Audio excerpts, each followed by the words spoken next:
All right, guys, this is Elusive Collectibles, and this is episode 2 of State of the Hobby.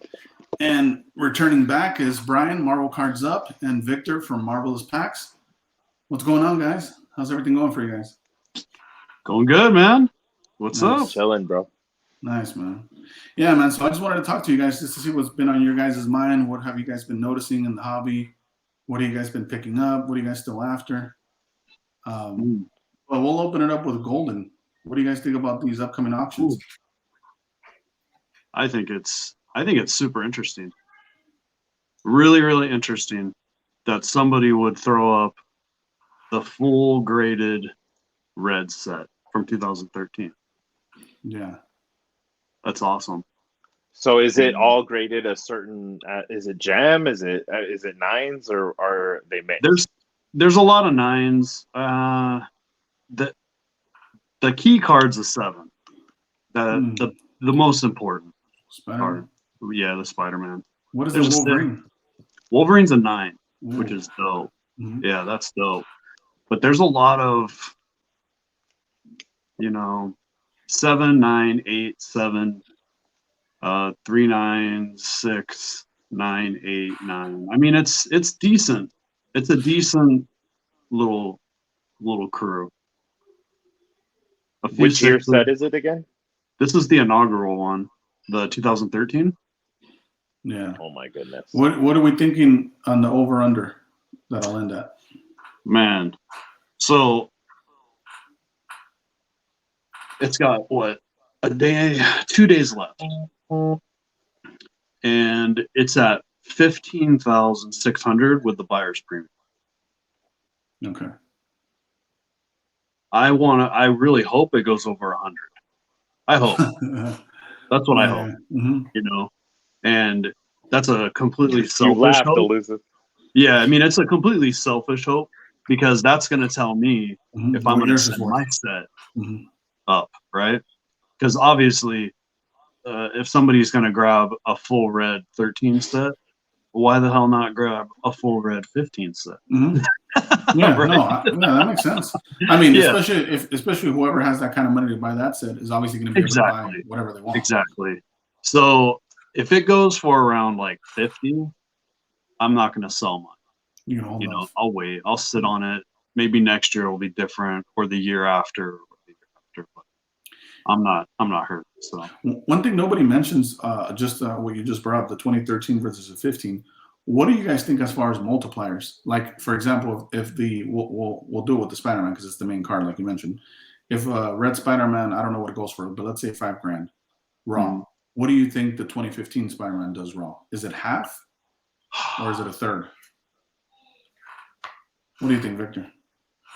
Probably like at least half, because if you talk about the 2015, for some people, that's still retro, and it's still part of that retro. Like it clicks a lot of it checks off a lot of those like categories of rarity, because you can't really find those boxes, let alone the 2013. They're like a myth.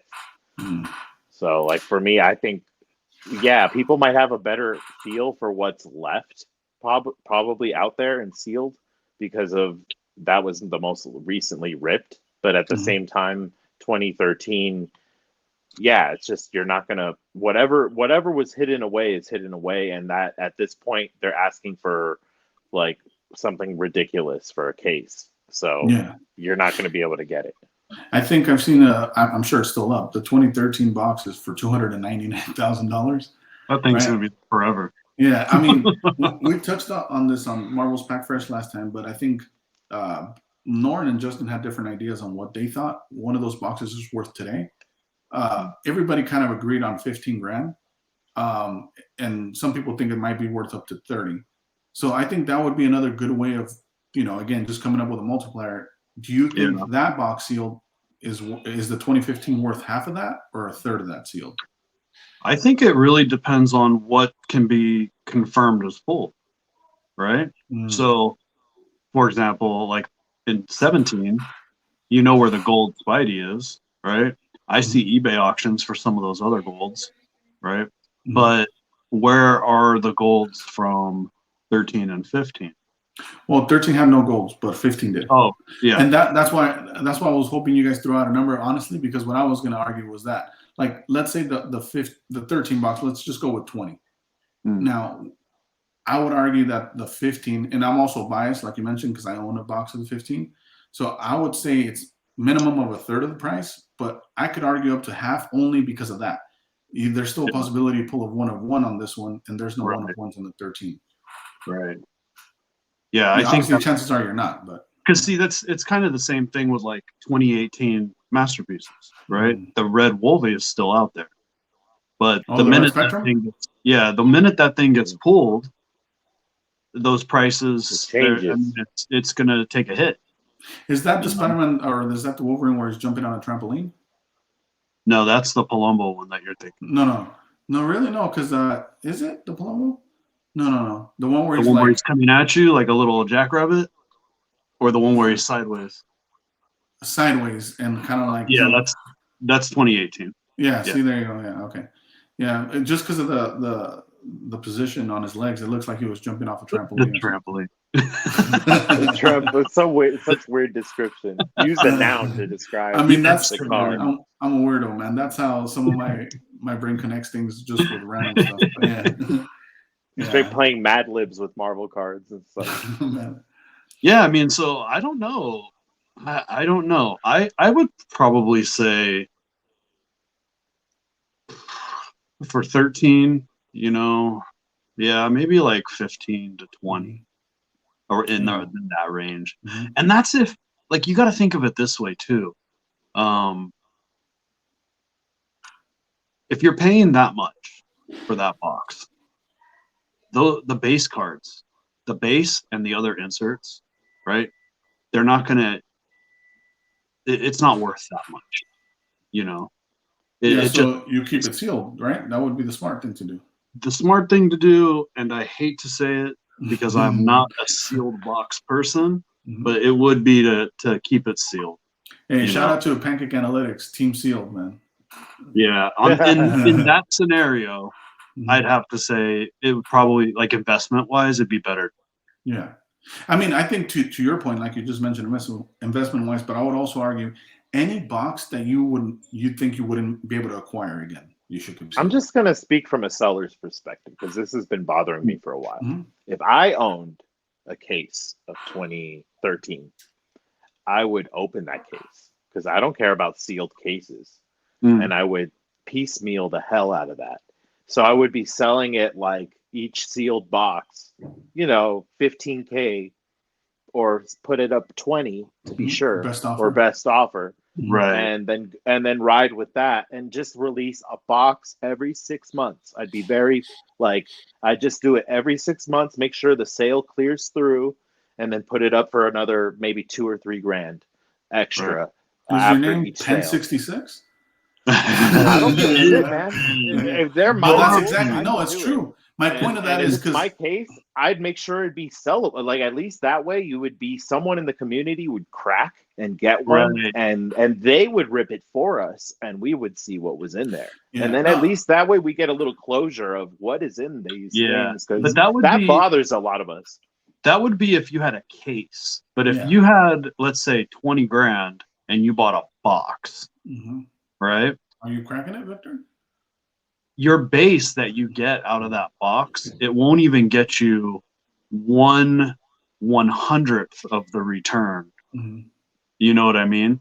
So you'd have to either be the most loyalist of Fleer Ultra Spider-Man heads, because you just need to get pack fresh base set, or you're insane. But it's the mystery, right? Or it's the content, or it's whatever reason they want to do it. Because there's a lot of people in the community that see that as an opportunity, and they would be like, "Oh, I need to put this up and show the world what this is," because nobody really recorded these box breaks. There's 2015 videos, but you can't find 2013 in the archives. And for us as collectors and historians, we want that. We would crave seeing that content. You would go viral right away by just doing one video of a box of that. That's go viral. And I'm just doing real talk because that's what would motivate someone to spend that money. They know they can bank a lot of views on one box. That's a very good point. We would need someone like in our community, like Bill, someone crazy enough to open that box. You know what I mean? Are you listening, Bill? Yeah, just like he did in '96. Triple a bill. Yeah, I mean, to your point, he did us a solid in the hobby by opening the '96 box. You know, because no one had done a full box of that either. So, you know, if he wants to add another achievement on his checklist, that'd be another huge box to be able to crack. And that was nerve-wracking watching that. Yeah, the guy had latex gloves on. He was shaking. You know what I mean? I'd be too if I opened that kind of box, you know? Yeah. And I think to start the market off, it could go from 10 to 12 to 15 to 20,000 per box of 2013 for the person that has that case and would willing to piecemeal it out. Because literally, like, you could control that market, and believe me, there's at least a dozen people out there that would love to get thousands and thousands of views from doing content on. It doesn't even matter that they're Marvel people or not. They know the card people know about retro. To your point, if that's the case, then I would want someone like Sports Card Investor or a huge channel to crack it because it's going to have the most amount of audience. I think it's going to happen. That's my prediction. That's basically what I'm saying. It's just about the seller being willing to piece it out. That's what has to happen. You can't sell a case. Nobody is going to buy the case for even a best offer at that asking. You know, you're just insulting the seller, and it's also insulting to us as the buyers. Yeah. Well, and since we're on this topic just about, you know, pricing and trying to predict the future, none of us have crystal balls, but what do you guys feel would be the next either insert or chase card that's going to start getting some love, excluding PMGs and jambalayas? Oh, well, Platinum Portraits. No, but just older products. So nothing, like older nothing stuff, modern. Yeah, like 90s. No, 90s or I would say anything before 2013. In other words. Rare inserts from masterpieces, and we're talking like Mirages. We're talking like you know, some of these rare hits in terms of raw card value. In terms of sets, inaugural sets like the '92 masterpieces are on my radar of like kicking off people getting into that, and I'm starting to see that with more people outside of Marvel jumping in, being like, "Oh, I used to collect masterpieces," and also with Star Wars Masterworks, right? Kind of lines up. And they hear the name, they hear masterpiece, and then they look at it, and you can see the difference. You know, you could just see the difference in what Marvel was trying to put out with their other sets, and then what they're trying to put out with masterpieces. You know, and if you're they gave a clear distinction of premium, but I think there's going to be another kind of like encore for '94 Flair. I think that's going to catch up again. Their inserts like Power Blast and stuff like that. I can see that. And Upper Deck wants that. Yeah. I can see that wants that. They're throwing back. They're doing their throwbacks to 2019 Flair and to all the Fleer Ultra X-Men and same with Fleer Ultra Spider-Man. And then you have masterpieces that came back from 2016. These were like, they know they want to touch back on the stuff we used to crave as kids because it's the perfect demographic where we have spending money. If you're a new collector, personally, just on the '92 Marvel Masterpiece subject, this is a great time to buy tins and boxes.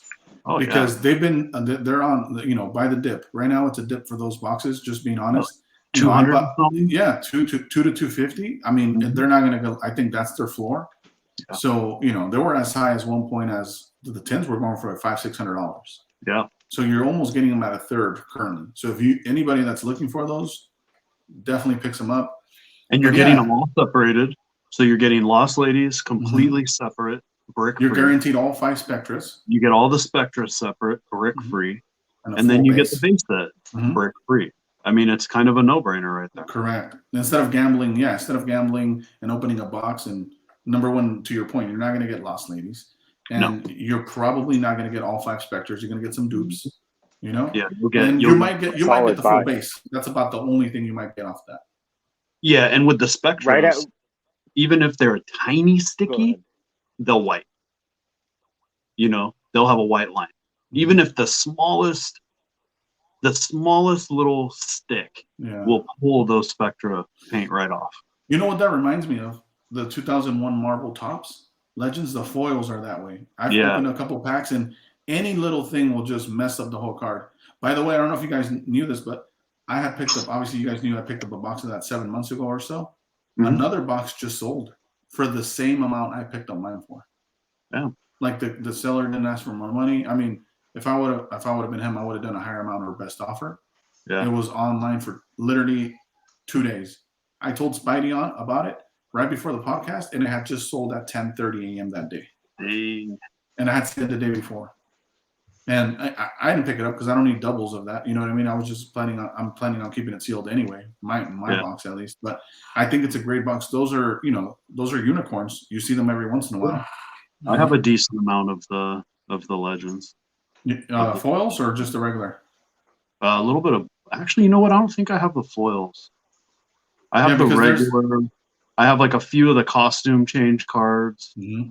And then they have like. Yeah, I have all the identity ones. And the thing about foils in there. The thing about those, by the way, is that both the boxes that sold, including the one I purchased and the one that just sold, they were the hobby boxes. So just for anybody that's new to this, the hobby boxes don't contain the full packs. Those were the retail boxes. So those are even rare, right? I mean, I guess that's a true unicorn because I've never seen one since I've started, but I've only been doing this since March. And talking about this, I mean, what's you guys' thought on, like, does it matter how long you've been doing this? I don't think so. No. Right? It only matters. I think it only matters if you try to like be the authority over people. Right? Because I think people who have been in the industry longer, right? Mm-hmm. They obviously know a lot more. Right? Mm-hmm. And so that type of wisdom grants them a little bit more authority, or maybe not authority, but you want to listen to that wisdom a little bit more, right? But other than that, I mean, we know what the hell we're talking about. Period. Yeah, I think it helps in this aspect with trading, because you're able to network with the more time you've been in the hobby with more people.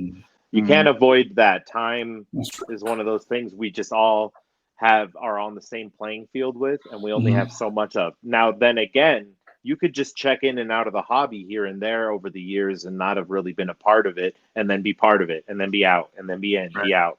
Or it's just quality time you put into it. You could have just been in it for 6 months or a year, but you put a lot of work and effort.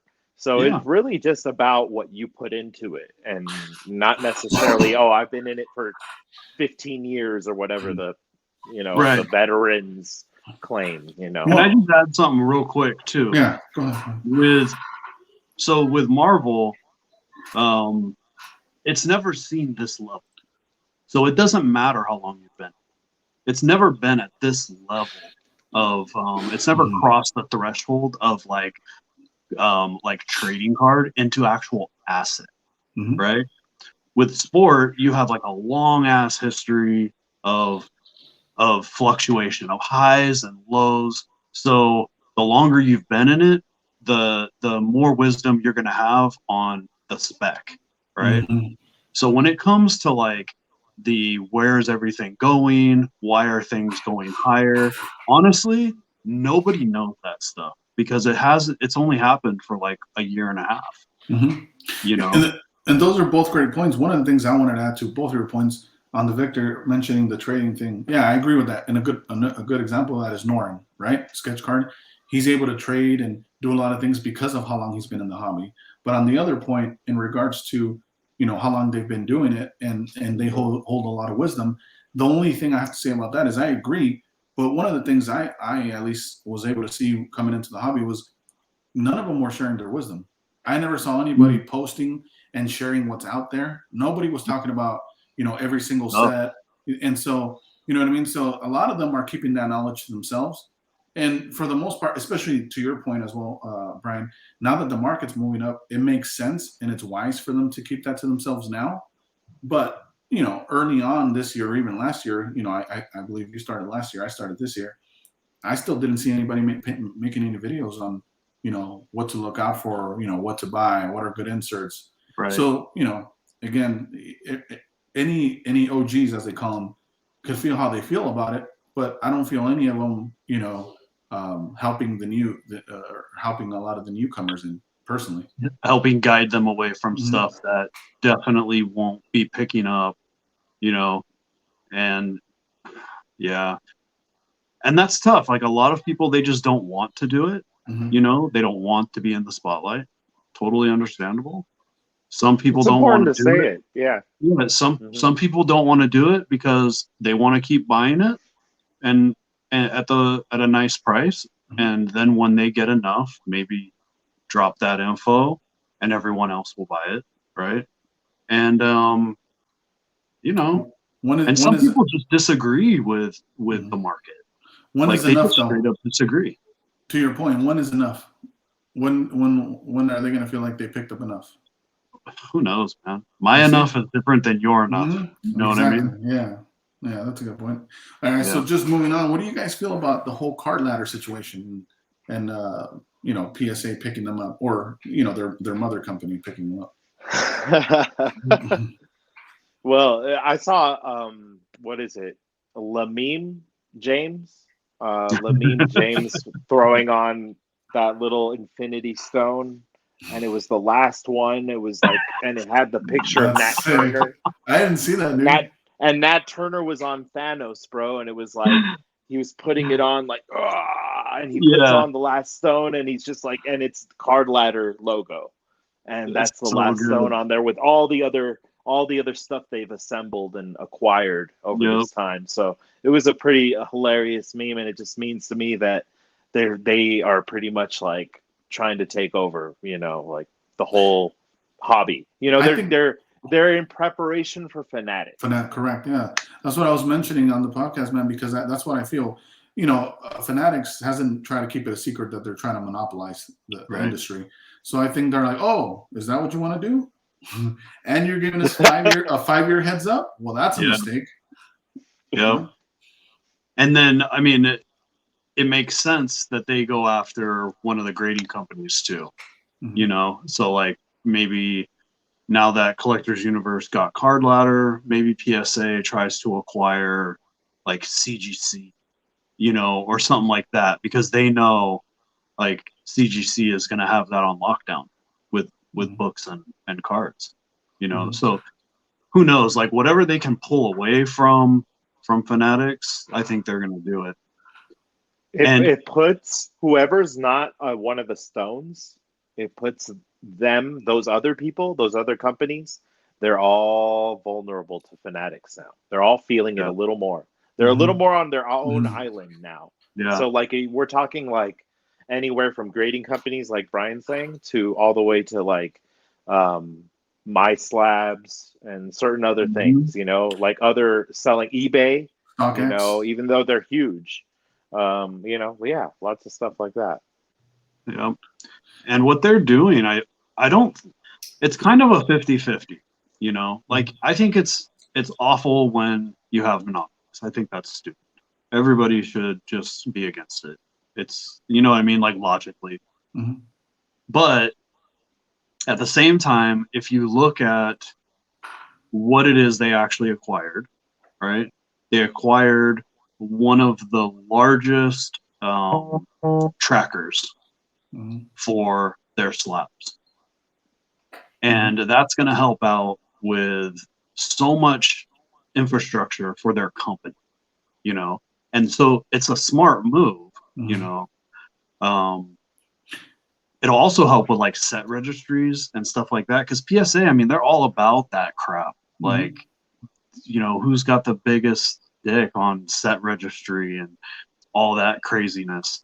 And I think they even give awards to like people Yeah. that complete registries. But look, everything we discussed is like from to your point, Collectors Universe point of view, but from Card Ladder's point of view, I think it's also a genius move because they didn't have the same reach, in my opinion, that Sports Card Investor does with his tracking app, right? So I think eventually, if they wouldn't have been acquired, they would have been starting to get edged out. Yeah. You know, so now they pretty much solidified their position in the hobby, in my opinion, just by being acquired. SCI, everybody's using the market movers, market movers thing, and there's another one too that I can't remember. There's another company that does it, a little bit smaller, but their user interface is a lot nicer. It's easier to kind of maneuver. The bad thing is that these companies only allow certain tracking of certain slab companies, right? So if PSA has Card Ladder, what's to say they don't just cut out BGS and SGC, right? They can easily do it because they just added them, right? They can take them out, and then everybody who does it will only see what they want people to see. I think, I don't know if they've spoken on that, but I'm sure they should tread lightly with that kind of stuff. One of my ideas as well is, look, if you're Fanatics, I know you're 5 years out or whatnot, and I don't know if Beckett's for sale, but a checkmate move is you pick up BGS. Yeah. They want to pick up PSA, then you pick up BGS and pick up market movers. I just pick all of it up. Their market cap is so big, they could just buy it all. Who, by the way, I don't know if either of you know this, but who owns ComC? I don't know. That's another one that they should pick up. Whomever wants to pick that up. If they're really trying to look and monopolize everything. Just buy Upper Deck and get e-packs too. While you're at it. You know? I mean, there's so many. When you have, I think the Fanatics market cap is like 14 billion or something like that. It's some ridiculous number. What's Collectors Universe, just as a comparison, or right around? You know, I've never looked. I don't know. But also, you got to understand that there's going to be a change coming when this happens, and it's in actually. Nat Turner doesn't care that he has PSA. PSA is like one of the stones for him. You know what I mean? Just like Golden Auctions is. Just like these are all just chips for him to conquer all these different parts of the hobby. So for him having Card Ladder, it just solidifies him being able to infuse more money into them and be able to like do it even better. Like to be able to, all right, now we can track even more stuff. Now we can go to card shows. Now we can do Mercari, My Slabs. Now we can do not just, we can do everything. So when you look at comprehensive stuff, it makes the hobby healthier with comps and everything. It's just so much easier to be like, okay, I can go like in a comic with comics. You can quickly look it up. Like, oh, is this a key? How many have been graded? All that kind of stuff. You know what I mean? Like, this is a one-stop shop for that now because he can now control that. I don't think he's going to cut out other grading companies because then that would make it look bad. It would make the product incomplete. It would make it an incomplete product. One of the things that he has going for himself that I think is a great thing is that he's a collector himself. So I think he has a lot of perspective when it comes to all these things. I would hope so, and at least that's what it sounds like from some of the interviews I've seen from him. So I don't think, to your point, I don't think he would do that because I think he just likes, maybe him personally, but you have a board of directors, and they want money, they want their stock to go up. Collectors Universe it's a public company. You can go buy it. Yeah, well, what we're talking about, it shows market cap is 854,000. 800. No. So I think it's going to be Upper Deck. I think my bad. I think they're going to take over Upper million. Deck. I mean, I don't think it's just a transition. Just to transition it, I think they're gonna go after a company like Upper Deck because it's right there. I mean, it's right there. ComC is right there. They're all right there in San Diego. They're all close by each other, and then you can basically you don't have to reinvent the wheel. You know, you basically is right there in San Diego. It still takes them 2 months to get me my shipment. No, it's gotten a lot better because that was the pandemic restrictions. But now that they're making everyone go back to work, you know, like you know how it is. But with Omicron, we'll see. But now I don't want to get into politics and then COVID and all that. We're not talking science about and politics and all that shit. But it has an effect. It has an effect on the hobby, and it actually had an effect for good in terms of selling. Because right when everyone got in, people were paying obscene prices for certain Marvel cards even. And it happened to be with us being stuck at home in the first place. So, I mean, all these variants and things coming around could slow down delivery, slow down quality control, make things bad again with certain new stuff. But on the other side, like Brian was talking about, hey, it might be a good thing for next year. If you're trying to sell next year, people are getting their stimulus, people are getting more money fed by the government to stay home and be safe. Yeah. Like you're going to look at people putting that money, that extra money that they didn't really need, into investing. And what better way to invest in something you can enjoy and appreciate, like art? So it all connects. They're not going to be taking vacations. So there's like 10 grand clip right there sitting in your bank. Like there's so many variables. You know, when that first lockdown came out, like I felt like Scrooge McDuck, man. It was crazy. We weren't going anywhere. We were just swimming in our house of like not spending money, right? Not going out. Digging into your stuff. Yeah, after you've gone through all your collectibles and all your movies and you've rewatched everything and played every video game, you were like, oh, okay, I've read every book twice, 3 times. Now what do I got? I have these cards here. Oh, let me YouTube. You're like, dang, man, look at all these Jordans. Start shipping them all out. You know what's crazy? I was watching this video. So there's this coach. His name is Faraz Sahabi. He owns TriStar Gym in Canada, which is the George St. Pierre's coach, right? And he usually obviously puts up content regarding mixed martial arts. But he had this guy on that was talking about Bitcoin crypto specifically. But he invested in Bitcoin. So this guy he put in $3 billion and he owns 5 million of the 21 million Bitcoin.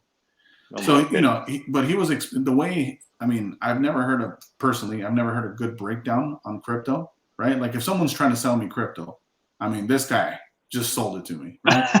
And one of the things he was saying, I'm just being honest, one of the things he was saying was, if you own gold as an example, right? Because we're talking about tangible assets. If you own gold, he goes, that's losing minimum of 3% every year. So what is your gold going to be worth in 30 years, right? So he had some solid points. He said, in the 19th century, the biggest commodity was gold, he mentioned. And the 20th century, the biggest commodity was real estate. Right. And he was saying in the 21st century, it's going to be crypto. And I'm going to add to that collectibles. Right? Because that's what we're seeing. Yeah. You know what I mean? Like I can kind of agree to that. I think when it comes to like precious metals, like silver and platinum and gold,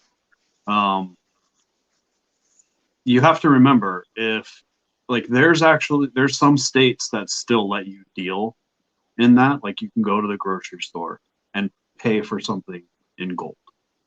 You know what I mean? Like it's still in its weight in gold. Yeah, it's still an actual currency.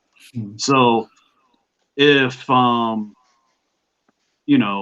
if something happened to the normal currency, right, then precious metals rise, right? So let's say something happened or let's say a solar flare hit the earth, right? For all you crypto people who are like, it's redundant on 20 million trillion servers. No, let's say a solar flare hits and it just deads the earth of all their servers and crypto's gone, right? Forever.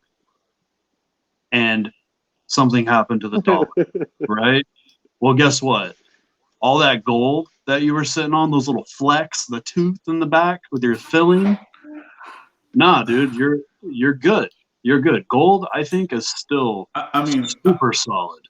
2 things right there to your statement. Number 1, crypto's not Ultron. And number 2, if a solar flare hits, I think the least of our worries is how much our gold is worth. I think we're kind of screwed. Well, yeah, I mean, we'll be a little toasty. A little. Okay. I like your optimism. But I mean, all I'm trying to say is that, like, when it comes to precious metals, you can never sleep on the potency of them. They'll be around forever. They'll always be of value. At least in our lifetime still. Whereas crypto can go to zero. It can go to zero, right? A company can go bankrupt and get dissolved. Right? And mind you, just for the record, I own 0 crypto. I've never invested in crypto. Right. Well, my main point is like this dude saying that, yeah, okay, it goes down 3% clip, right? Mm-hmm. It also goes up, but it's one of those things that will always have a value. Yeah. And I mean, to be fair, we're also talking about a guy who owns 1/4 of the Bitcoin. Yes. So that's like Charles from Stacking Gem telling you that jambalayas are only going to go up. Yes. Right. Shout out to Charles. Shout out Charles. But it'd be Charles would chime in on this too, like on popularity of stuff, and when they come in, because he's been posting a lot of not just Marvel, he posts a lot of stuff like The Rock and other things. But yeah, that's big popularity. But look at what they did during the pandemic. They capitalized on sports cards in a huge way. They brought people back into sports cards. They got kids into Jordan with the Last Dance documentary. That Last Dance documentary during the pandemic, nobody had nothing to do. So we were all like, okay, there's no sports on. Everything was canceled. You were watching like they didn't even have NASCAR. So you were like stuck at like, you know what I mean? I really do love Jordan. I forgot why I love Jordan so much. Yeah. Yeah, the nostalgia, bro. The nostalgia hit. And with Disney Plus, they put all those Marvel cartoon shows right on. Like they were like, hey, remember this? Yeah, I've always said that. This. That's a great point. But the Disney Plus thing, I've always said, like, dude, they're literally marketing for free for us. Like, literally. You know what I mean? And it's in their best interest. And just to close off the thing on Charles, I mean, I heard some people laughing about him because he collects The Rock. Dude, if The Rock becomes president, that guy's going to be sitting on a gold mine.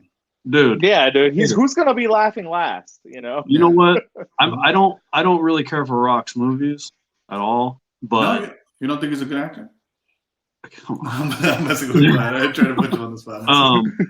But I like wrestling, and he was sick. So he'll always have like my respect as The Rock. You know, like that's just a super smart play to me.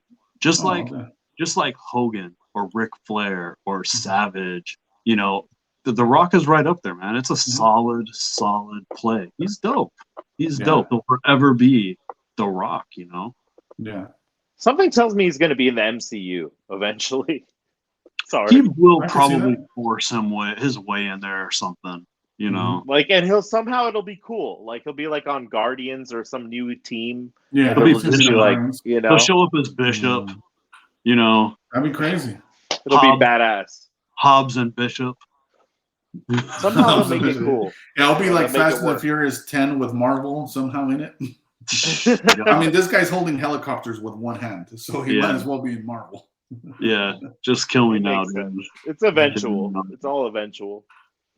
Yeah, dude, that's hilarious.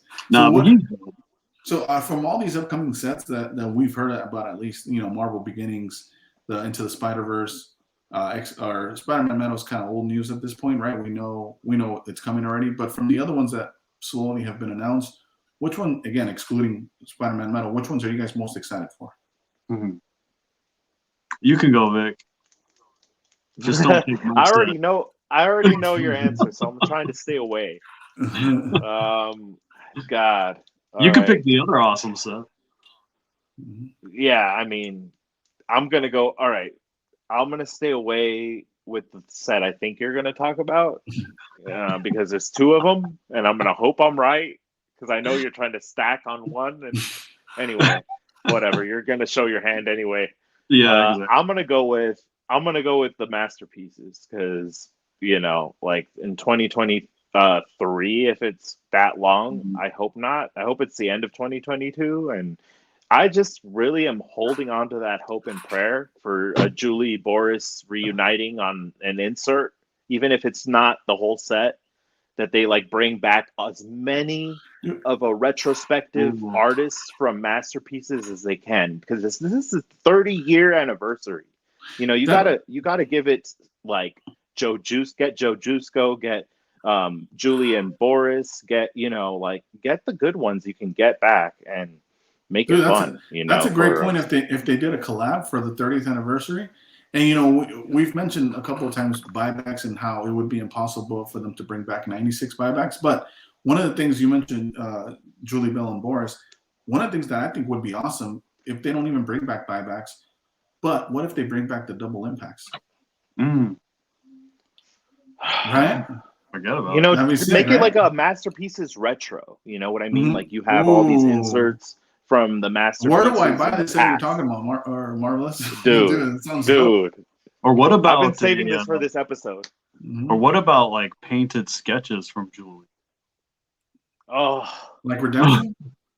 Nah, dude. Just like back inserted? Yes. That'd be sick. Yeah. Just top loaded in there. Bam. Dude. Yeah, make it like Premiere, where they just shove it in the box or put it in a tin and just fold it up real quick. Here you go, one of one. And see, for me, it's gonna be MM all the way. I mean, I'm pretty much gonna skip everything else till then. Yeah, the only thing I might not skip is gonna be the retro. That's probably going to be the only thing I don't skip. Other than that, it's just MM. Like, that's all I want. Sorry, I took your answer. No, it's fine. It's totally fine. I mean, it's the only answer. Well, I have another answer because I think to your guys' point about Marvel Masterpieces and retro, I think those are great sets. I'm obviously super looking forward to the retro Avengers and I heard some talks about retro Wolverine hopefully as well. But those are both would be considered, at least in our hobby, high end sets, right? I'm looking forward to Marvel Beginnings. I think they did a great job with the OG Marvel Beginnings. I love the holograms. I love the autos in those sets. They had a lot of awesome inserts. The micro motions. So to me, I'm really interested in the micro motions. I think the micro motions, if they do a good pattern on them, I think they can look pretty good. There was a couple years where I kind of didn't like the patterns on them, and it just kind of kept me away from it. But the texture on them looks dope. I'm not sure, to be honest with you, but the biggest thing I'm excited about as well is bringing back band characters. Yeah. I don't know if it was Spidey Drew or someone mentioned and showed that there was it's almost confirmed that Human Torch would be there. So hopefully Surfer's on there too, And then there's that sketch card of Nightcrawler that made it through. I don't know if you saw that. Don't expect anything, man. Don't expect anything, and you won't be disappointed. Yeah. That's a good point. I don't want you to get your hopes up on that. I really don't. After what they did to us with the bamboozlement with X-Men Metal and, come on, dude. They really, pulled a fast one. They were supposed to be die-cut Palladiums. They were supposed to be different-looking geode art. Rogue was on a Planet Metal somewhere on one of the arts, and I've never seen a Rogue on that or even on a portrait. So for me, I love Rogue and I love the X-Men, and I'm still a little butthurt that they, you got pink, they faked me out. Red. They did the little. You have pink, red PMGs and purple pinks. That too. The way the blue parallel looks from the E-Pack, why are they just throwing the blue? Do you know how awesome that PMG would look? Just the blues. The blue PMGs. Eliminate the pink and replace it with the blue. And we're gonna get the teals in Spider-Man. I hope those look good. Wow, teal, huh? Yeah, that's cool. That's what I like. I want to see teal. Oh, you like teal for real? Oh, I thought you were banging on them too. I think those are gonna be sick. I don't mean to clown teal. I don't mean to, but I am. Let me just say this. There's too many colors. There's too many colors on Spider-Man. Yeah. Saying the word this teal is becoming like sports. Hold on, come on, sports has they have zebra. What's next? They're gonna have tiger and zebra and all these other little. Dude, come on, man. Giraffe. We don't need all these colors. They have giraffe. They have zebra and giraffe. And we don't need that. They've got disco, and they've got, it's just too much. Keep it OG. Keep it OG. The reason I don't like teal is it reminds me, this is my brain. It goes to that turquoise jewelry. dude, I hate that. What? The OG like Native American stuff? Yeah. Dude, rocking it, man. Let me pull out my necklace. Pull it out, bro. Yeah, so I think they should do a good job. And look, if I hope they still haven't started printing the beginnings, and if so, or the design at least, please don't fuck it up with any logos. Please, just do a clean face, please, Upper Deck, if you're listening. I mean, just don't do it. Just leave it alone. Do whatever you want to the back of the card, but just leave it. I don't trust it. That's why I never got into beginnings. I don't trust it. It's Rittenhouse. That's a Rittenhouse product. Let Rittenhouse play with that. I don't trust Upper Deck putting their hands on beginnings and messing with it. Sorry, Upper Deck. You can hate me all you want.